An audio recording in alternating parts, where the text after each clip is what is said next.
Hi, I'm Coach Corey Wayne, and this is my video coaching newsletter. And I'm coming to you from my hotel room, so I think the audio's going to probably be a little crappy, so I apologize for that.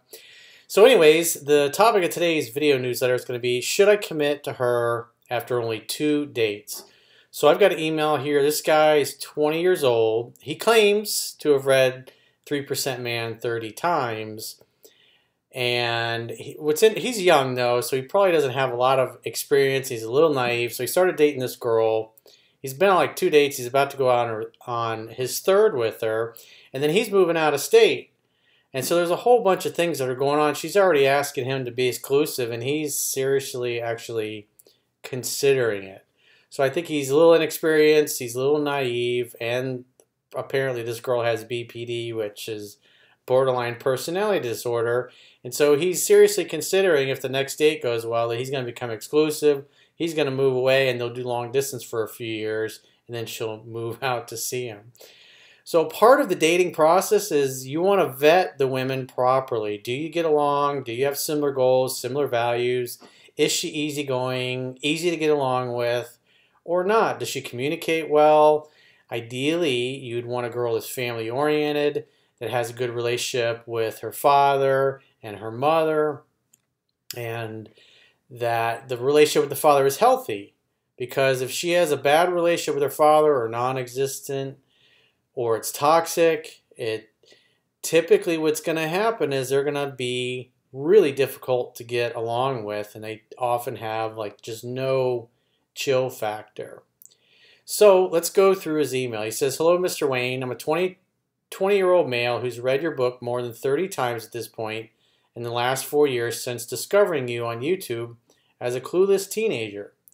Today, I'm in a bit of a pickle just because I'm admittedly letting my feelings get the best of me, and I need you to give me a harsh wake-up call, possibly in one of your upcoming videos, LOL. I'm moving to another U.S. state far away from my current one in 3 weeks, and earlier this month, I attended a local event for a hobby that I'm really passionate about. I had no expectations going in except to make some new friends and enjoy one final event in my state before my big move. While there, I struck up a conversation with a group of guys and girls who were sitting together, and I talked to each of them individually and got all of their numbers as an attempt to make more friends, not thinking anything of it, like I said. 2 days later, I get a text from one of the cute girls I met in the group. She's 20 as well, and I make casual conversation with her until she suddenly tells me that she has a crush on me. Well, that's always nice. Women help you when they like you. You notice he's just if you guys are familiar with the book, he's giving out his numbers, not looking for anything. He's like, "Hey, I'm out of here. I'm moving away." And so this cute girl reaches out to him, lets her interest be known. He said, "I was quite taken aback, but since she was cute, I decided to use this as an opportunity to make a date." He says, "Women help you when they like you." Yeah, that's right out of the book. "And enjoy myself before I leave. I told her up front that since I'm moving, I'm not looking for a relationship, but I'm also still open to having a good time." She said that she apparently felt the same way. After we'd set the date, she would text me good morning and message and call me throughout the day, despite me aiming to use the phone to strictly set dates. She still does this. So right away, if you just start dating a girl, like at this point, he hadn't even gone out on his first date yet. He just made it. And already she's texting and calling him constantly. It shows high interest, but what it also reveals is that she's probably incredibly insecure. And these kind of women will drive you nuts down the road. And guys that don't know any better oftentimes get into this texting and calling constantly. And then over several months, when they start backing off, just because guys typically do that, it's a big complaint women have about men, is that, hey, he was romantic at first, and then he just stopped. And so when you start to back off and are not always available, and then they accuse you of cheating or not caring, and it's because you train them that you're always available. So it's super important in the beginning that you're not available 24/7, because if you become that way and you behave that way in the first few months, she's always going to expect it. And then when you back off, which men invariably do once they get comfortable in a relationship, then she's really going to give you a hard time about it.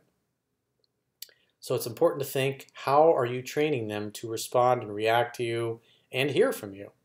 He says, finally, we went out. We had an amazing first date. We had our second date a few days ago and are going on our third date tomorrow. It's a lot of dates in a short period of time, but she's doing all the pursuing probably. But again, looking like she's pretty needy and insecure. He says she's gorgeous, funny, witty, and smart. Truly everything I want in a girl, and definitely a rarity in my awful state. I haven't felt like this about a girl in so long. Here are the issues I'm having, however. Number one, she claimed she wasn't looking for a relationship either, but has been asking if I'm seeing anybody else because she isn't. When I asked her what she meant by that, she told me that she'd like to be in a relationship with me, but wants to wait until our third date to officially ask me because, in her words, quote, the third date is when I make things more serious. That's like way too soon. I really like her, but I think that might be a bit too fast. Yeah, definitely, dude.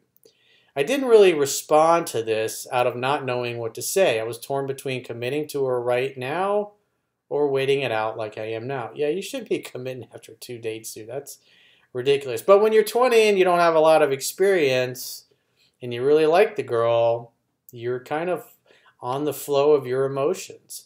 And that's where guys make a lot of mistakes, is they just follow what they feel instead of logically and being rational about the situation. Because our emotions will override our logic, and oftentimes it causes us to make bad decisions that we later regret. Because the idea with the book is you're taking measured steps. You want to get a girl to the point where she's pursuing like this, but after 2 dates in, she says, "Oh, I'm not looking for a relationship either." But when you say that to a girl, scarcity creates value, and whether you realize it or not, that's going to cause most women to try harder to win you over. And if you're dealing with a needy, insecure girl, it'll cause her to start blowing your phone up right away, and it will bring out the bad behavior really quickly. He says, but I basically dodged her response by continuing to tease and be playful with her. So number 2, she was dumped by her apparently physically and verbally abusive ex just 3 weeks ago, and told me that this is the longest she's been single. 3 whole weeks is the longest she's been single. She says, I tend to jump from relationship to relationship. I hate being single, she told me. Number 3, she randomly brought up that she wouldn't mind being long distance, but that she wants to remain in her home state for at least a few years while I want to get the fuck out of here. Number 4, this is kind of a big one. She has she has bipolar disorder. My bad, it's BPD, borderline personality disorder is what BPD. If you're just saying she's bipolar, well, the important thing with somebody that's got mental health is, do they take their medication and do they focus on self-care? That's the issue. And quite frankly, a lot of them don't. My mother was a psychotic schizophrenic, and she always thought there was nothing wrong with her. She would not stop taking her medication, and then she would just flip out and be totally loopy and literally out of her mind and see things that weren't there, talk to spirits of people that were dead, and all kinds of weird things were going on. So you have to really get to the issue and find out if somebody's telling you right up front they're bipolar. It's, do they take their medications? Are they disciplined with it? That's the important thing. Do they keep their appointments with their mental health professional? Is their mental health something that they really focus on, or are they lazy and a mess? These are things you have to determine, and people can hide who they are for the first 90 days of a relationship. And if this guy is getting ready to dip out in a matter of weeks and move to another state, it's going to be really hard to really get to know what this woman is like. Number 5, she made out with her friend's cheating boyfriend in high school, but apparently regrets it now. Number 5, I despise long-distance relationships, having been in a few the past before finding Corey's work. But I'd only be willing to do another one if my girl promises to move to my area in a maximum of 3 years or less. Well, I wouldn't want to be dating somebody that long. 3 years? Long distance? And I mean, like, you're on second date and you're already thinking about 2-3 years down the road. It's just, you got to live in the moment. The book talks about that. Because the idea is you're trying to go and take measured steps and go slightly slower than she is.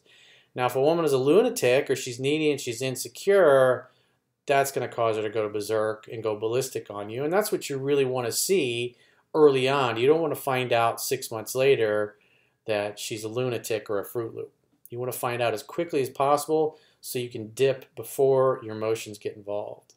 Number 5, there are 2 other girls waiting to meet me in my new state, but I don't like them as much as I like this one. Dude, you're 20 years old. Give me a break. Take your time. You're in no rush. There is another bus every 15 minutes. That tells me his mindset is scarcity. Like, oh my God, I may never meet somebody else like this again. That's how I felt when I was his age. But life is long, man. I'm 53 now, and even at 53, there's another bus every 15 minutes. You have to think that way. There's always another client. There's always another job. There'll always be another stock market rally when the stock market is going down. You got to think in terms of decades. Life is long. You want to think like a turtle and move like a turtle.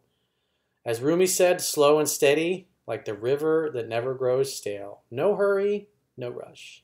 Number 6, despite really liking her, I'm considering waiting 90 days before I accept any commitment from her. That's smart. He says and for 2 reasons. He says number A, to see if she sticks around and isn't rebounding, and B, to see if we still have the same connection via FaceTime dates like we do in person before I commit. And C, because I know Corey says people can hide who they are for really the first 90 days, so I want to test that. And plus on top of that, you're going to be long distance, so you're not going to be around her all the time enough to really see what she's like. Is 90 days too long though? Absolutely not, dude. And the fact that you're long distance, it may take you 6 months to a year before you really find out what she's like. And the reason it's 90 days is like when people spend enough time together, they really can't hide who they are anymore. They become who they are, and it comes out. That's why if somebody is giving you a false perception of who they are, after 90 days, they get so comfortable. You can only tell so many lies and show so many misrepresentations before the real truth comes out. But if you're long distance, if you only dated for 2 or 3 weeks in your city before you leave, it may take you up to a year to get her to the point where she's really comfortable. And you want to know what she's like when the infatuation is gone and it's worn off and you're just used to the day in, day out, week after week, month after month. That is because a big part of relationships really is learning to exist with one another and learning to be with one another and put up with each other's weird idiosyncrasies and habits and moods and everything else. He says, I guess I'm just worried about how to communicate that I want us to take our time, but that I'd still love to be with her if she sticks around and asks me again after 90 days. What do you think?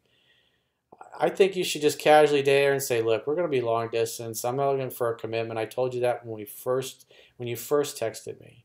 And as a man, you got to be congruent with that. You can't say I'm not looking for a relationship and then commit to a relationship after 2 dates. It's absurd, dude. Come on. I think I know what to do, but I still need some encouragement from you, and I will keep you updated. Thanks for all you do, Bob.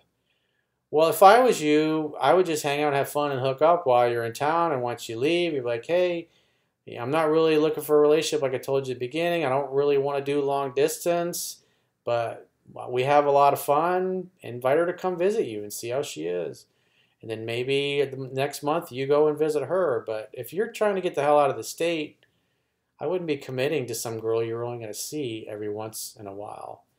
Besides, if she has to earn your commitment, she's going to appreciate it a lot more than if you just commit to it. I mean, think about it. She just broke up with somebody 3 weeks before and he was abusive, among other things. Women stay with abusive guys because they typically have low self-esteem. And so we're already seeing indications that she's got self-esteem issues. And plus on top of that, she's bipolar, and we don't know how disciplined she is with her medications. And so you won't learn that until you spend enough time with her, and that makes it way harder if you're living in another state. So if I was you, I would be open to dating her and hanging out with her, but I would also be open to seeing what happens when you get to your new state. Because when you get to your new state and you're happier, you love the area, you love the job you have, everything's a radical improvement over where you left, you're going to be more attractive to women. And you're going to be able to attract more attractive and better quality women when you're happier. So you might find in a couple of months after you're there that you don't really want to date this girl very much. So I would not be committing to her. That is just dumb and naive.